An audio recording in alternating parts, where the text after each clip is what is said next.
without too much wind. Ooh, one love and wellness. Precious mother love here. Uh-oh, here come the wind. Uh, Heart Happy Hour, Season 8. Oh, man, and I put up for another episode.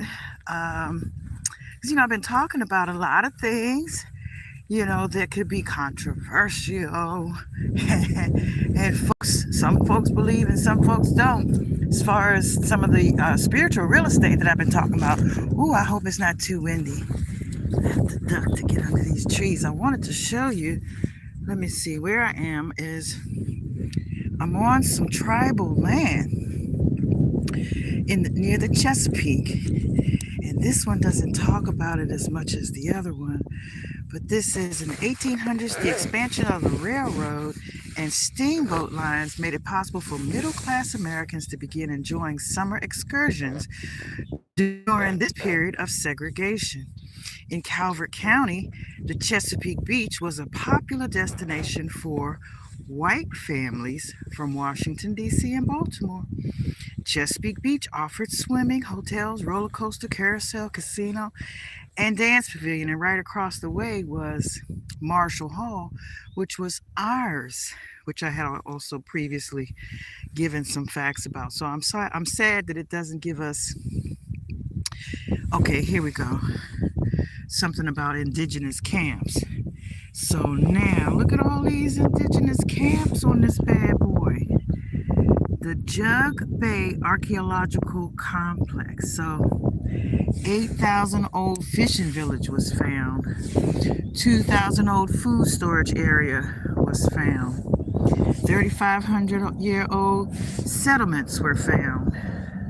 Charlestown had settlements, and I'm apparently right here in PG County. So it says here the Jug Bay, blah, blah, blah. You're standing in the middle of Jug Bay, a collection of 75 archaeological sites that they have discovered spanning 13,000 years of human history. Few of these are visible above the ground surface, but archaeologists consider this one of the largest and most important collections of sites in Maryland. This map shows the approximate location of settlements, including native villages, 18th century towns, 19th century towns, tobacco farms, along with shipwrecks and an abandoned 20th century railroad. Very interesting. So the folks here look like they're of color, but these folks don't. So they're out there finding good stuff. Well, anyway, this is they're finding our stuff. I have Native American, Native, as well as West Indies in my family.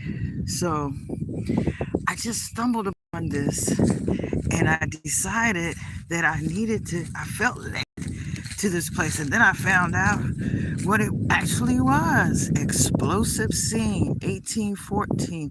Imagine this scene on August 22nd, 1814, when explosions erupted on the Patuxent. The U.S. Chesapeake flotilla scuttled their own vessels when British pursuers approached.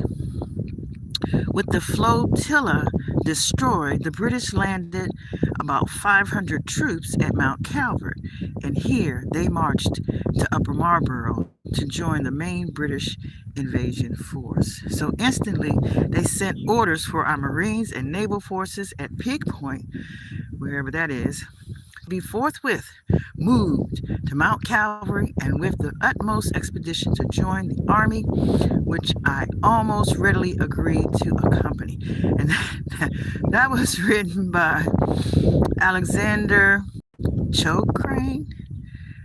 Cochrane. Not sure you say that. Alexander Cochrane. He wrote it to George Cockburn, who was, the British Rear Admiral. So, and anyways, it is just amazing that, this is a part of the Star Spangled Trail.net, from the 1812 war. That was in 1814 that had happened, or that they gave us the opportunity to get some background of some of what's happened on the land, this particular land.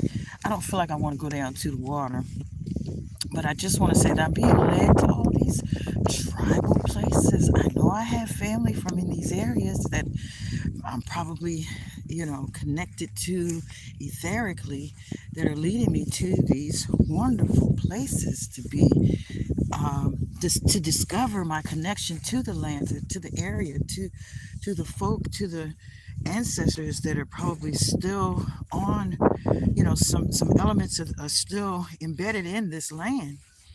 So I've been talking about a bunch of things about my quest across the land, my what do you call that thing? My sabbatical. That was what I called it, my sabbatical.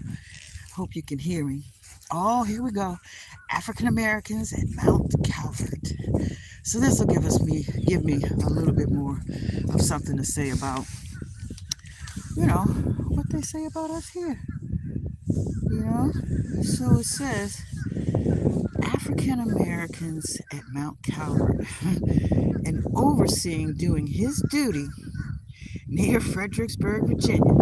So this is by Benjamin Henry Latrobe, 1798, courtesy of the Maryland Historical Society in Baltimore, Maryland. But anyway, you know how that goes. Isn't necessarily all true, but it's to give some account of something that's happened here. So this is pieces of, say, ceramics and tobacco pipes discovered near the quarters. Well, what these look like to me are the kind of thing I've seen people do hape in. If you're familiar with that, coming from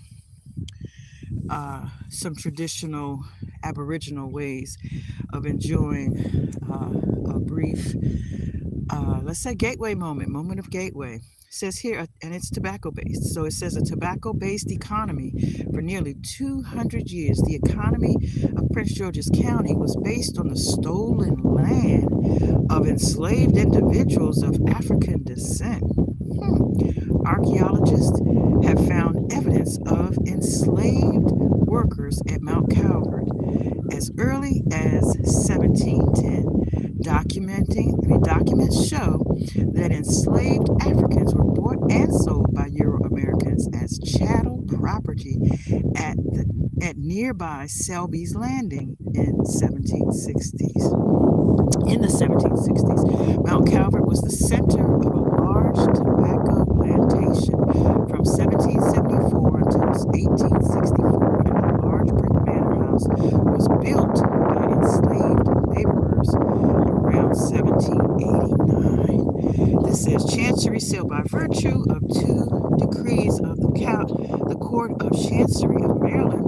The undersigned, as trustees, will offer a public sale of the highest bidder on Thursday, the 2nd of January, next at 11 a.m.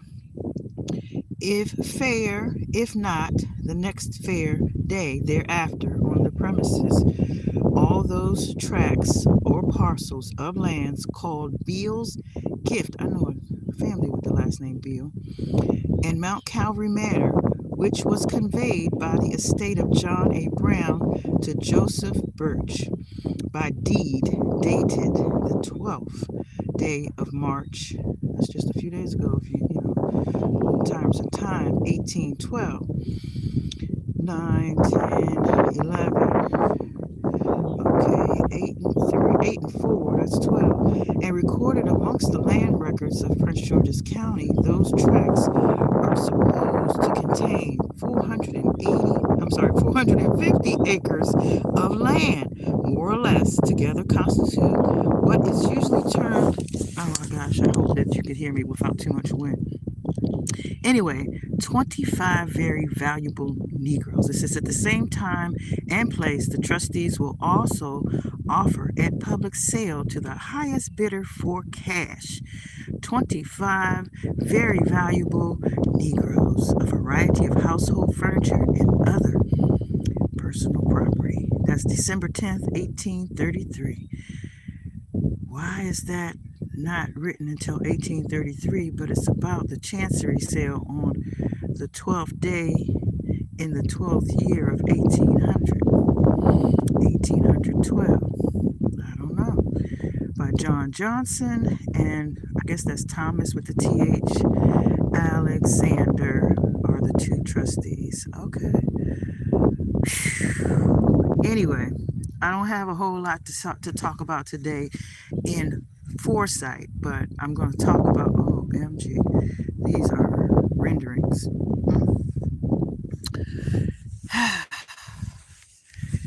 Whew. Anyway, thank you for joining me. It says you are beautiful. Oh, thank you. And Monkey Man, what you say, Monkey Man? Say sup.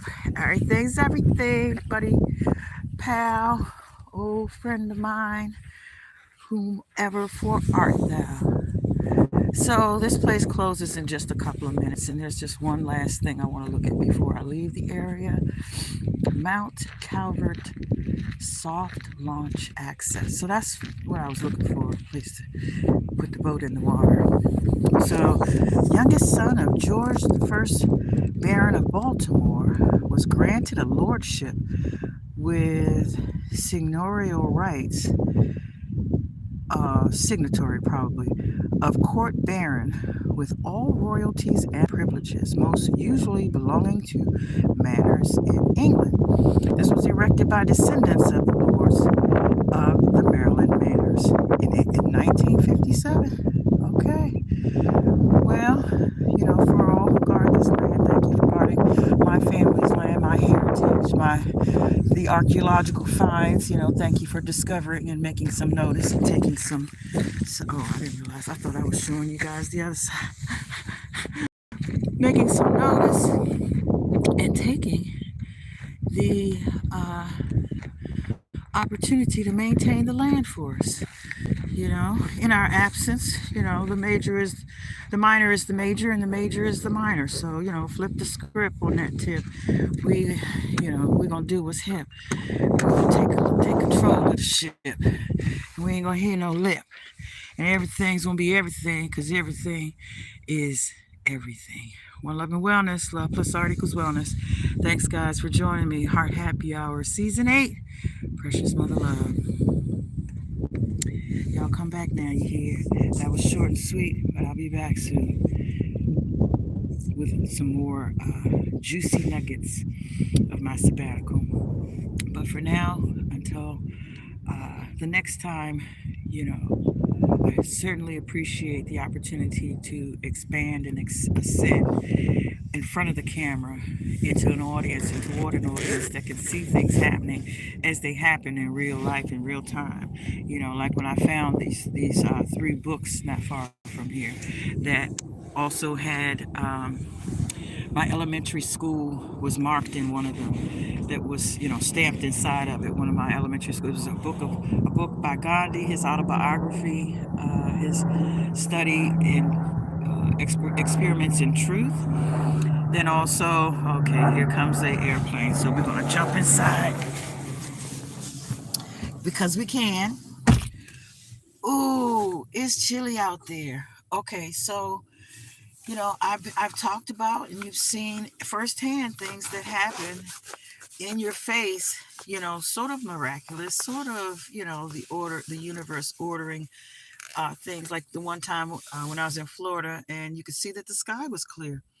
Because the sky was clear because I had ordered it in advance. I had asked the universe to open up a pocket of those clouds and give me some sunshine, and it did. And I do that often enough to believe that I have an influence. Um, Plenty of receipts, lists of receipts, but let's just say this. as an energy worker, as a sacred arts curator, I'm just following the lead. The lead leads me to tribal lands like this. It leads me to find and discover things that I'm connected to but didn't know I was connected until I reconnect and it resonates. So, one love and wellness, love plus art equals wellness, peace, positive energy, and come back soon. You hear? Ashe. Oh, like, subscribe, and share. I wanna tell you something, baby.